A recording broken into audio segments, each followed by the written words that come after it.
Dongeng Donghua, berjuang melalui alam tertinggi. Dewa Xiaoyan Part 89. Untuk mengatakan bahwa Xiaoyan tampan, itu tidak terlalu tampan. Tetapi di Xiaoyan ada temperamen yang lebih menarik daripada penampilannya.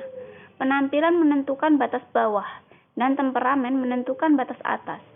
Yuan Wei tiba-tiba menatap kelinci Pingyun dengan aneh, lalu bertanya kepada kelinci Pingyun dengan nada aneh, "Apakah selera permaisuri menjadi begitu berat sekarang?"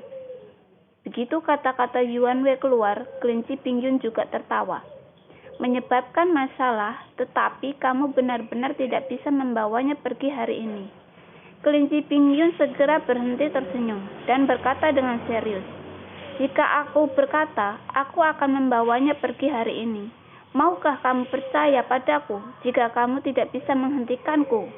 Yuan Wei menjawab, dan suasana santai tadi menjadi tegang lagi.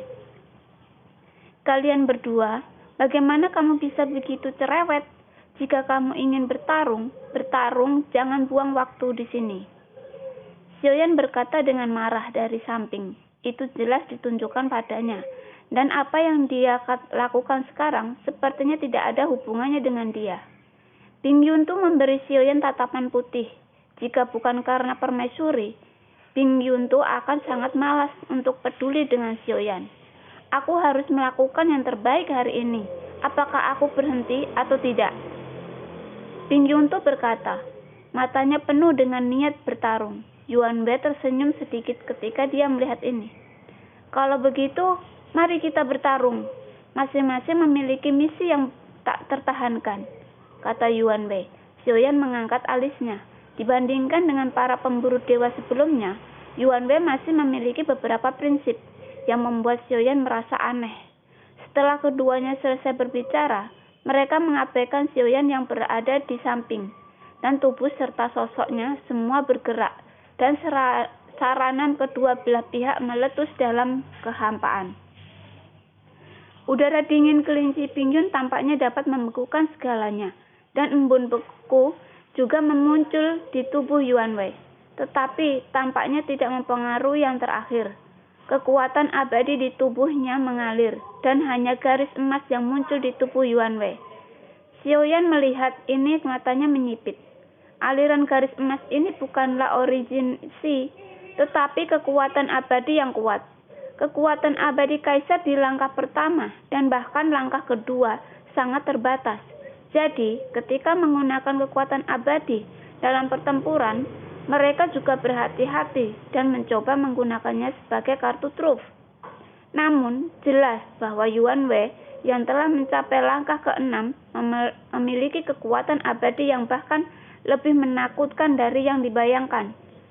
Dan kelinci Pingyun juga tidak mau kalah. Ada juga kekuatan abadi yang membuat mengalir di dagingnya, dan keduanya berada di bawah tatapan Xiaoyan dari ujung. Dan pertempuran akan segera dimulai. Dari kejauhan, hanya siluet kedua belah pihak yang terus bertabrakan. Pada awalnya, mereka berdua menembak ke belakang bersama-sama, dan kemudian bertabrakan lagi. Namun cara bertarung ini tidak berlangsung lama.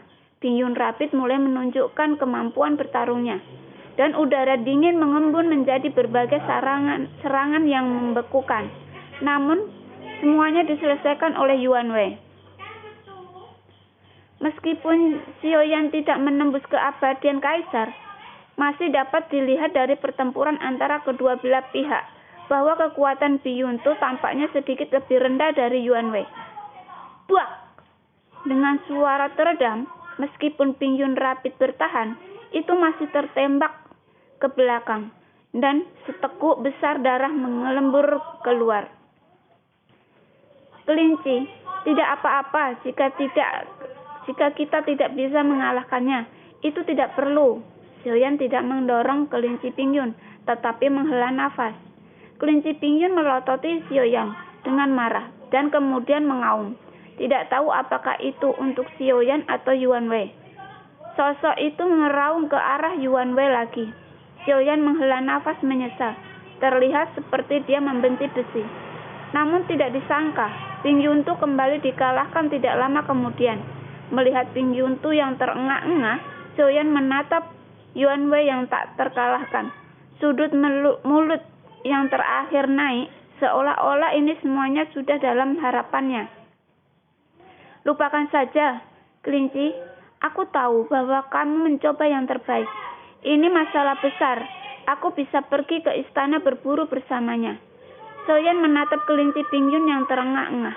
Kemarahannya sepertinya tidak datang dari Yuan Wei, tapi semua dari peradangan Xiaoyan. Untuk sementara, saya benar-benar tidak tahu apakah itu musuh atau teman.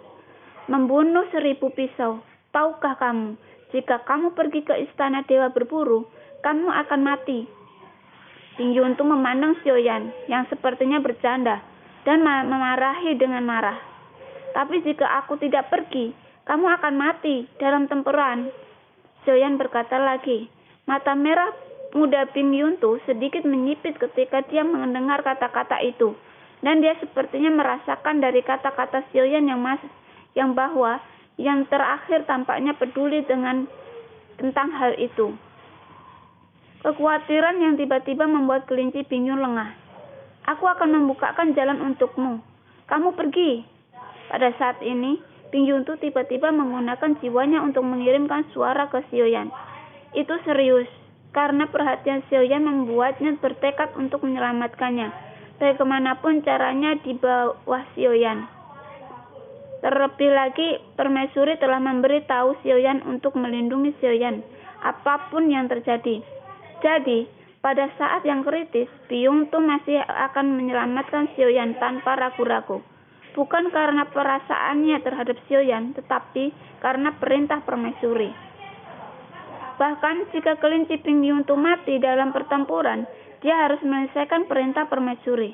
Peringkat keberuntungan, 0 mutlak. Pada saat ini, udara dingin yang agung dari mulut kelinci Ping Yuntu memutahkan, dan seluruh ratusan meter kekosongan di sekitarnya tampaknya membeku tak terbayangkan, membentuk ruang pola yang tidak teratur, dan udara dingin bahkan diselimuti Yuan Wedang. Yang terakhir mengerutkan hening, tetapi sosoknya masih sedikit stagnan dan segera berubah menjadi patung es besar. Kelinci Ping Yuntu segera mengangkat tangannya dan cakarnya merobek kekosongan. Celah kosong muncul dan dia segera menatap Xiaoyan. Ayo pergi. Kelinci Ping Yuntu sangat cemas. Kemana harus pergi? Xiaoyan tampak bingung. Ping Yuntu melompat dengan kedua kaki cemas.